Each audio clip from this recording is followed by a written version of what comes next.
Onurğa ilə bağlı problemlər son illər həm uşaqlarda, həm də böyüklərdə daha çox müşahidə olunur. Xüsusilə skolyoz, kifoz, lordoz kimi deformasiya xəstəlikləri və feqərarası disk problemləri, protruziya və yırtıqlar insanların gündəlik həyat keyfiyyətinə ciddi təsir edir. Mütəxəssislər bildirirlər ki, bu problemlər ilkin mərhələdə gizli inkişaf etdiyi üçün vaxtında nəzarət vacibdir.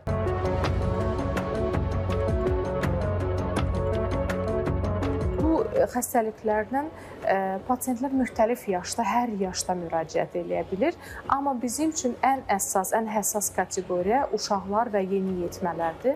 Çünki bu yaşda bu tip xəstəliklər gizli inkişaf edə bilər. Ən çox müşahidə olunan skolyoz xəstəliyi 8-18 yaş arasında uşaqlarda müşahidə olunur və ən tez görünən forma idiopatik skolyozdur.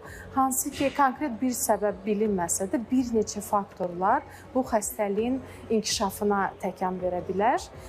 O cümlədən uşaqlarda biz düzgün olmayan qaməti, yəni əyri oturan, əyri duran uşaq, müxtəlif, yəni ağır çantalar, məktəbdə düzgün olmayan qamət, yəni əzələnin zəif olması və digər faktorlar bu tip xəstəliyin inkişafına səbəb ola bilər. Uşaqlarda biz xüsusən vurğulayırıq ki, inkişafda olan onurğanı biz 6 aydan bir mütləq yoxlamalıyıq. Çünki skolyoz gizli inkişaf edəndə çox yuxarı, çox ağır dərəcələrə çata bilir və bu daxili orqanların fəaliyyətinə problemlər yaradır. Mütəxəssislərin sözlərinə görə böyüklərdə isə əsasən bel və boyun ağrıları üstünlüyü təşkil edir. Bu ağrıların böyük hissəsi fəqərarası disklərlə bağlı problemlərdən qaynaqlanır. Artıq çəki, oturaq həyat tərzi, fiziki passivlik və düzgün olmayan qamət risk faktorları arasında yer alır. Onurğa problemləri təkcə ağrı yaratmır, eyni zamanda daxili orqanların sıxılmasına,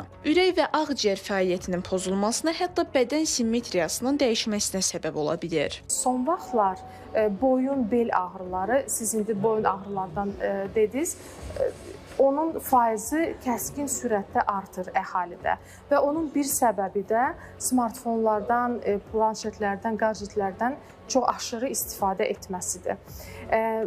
Bizim onurğamız elə hesablanıb ki, başımız ümumi bədənlə bir hədddə olmalıdır. Yəni ki, biz düz duranda başımız, qulağımız çiyindən bir hədddə olmalıdır.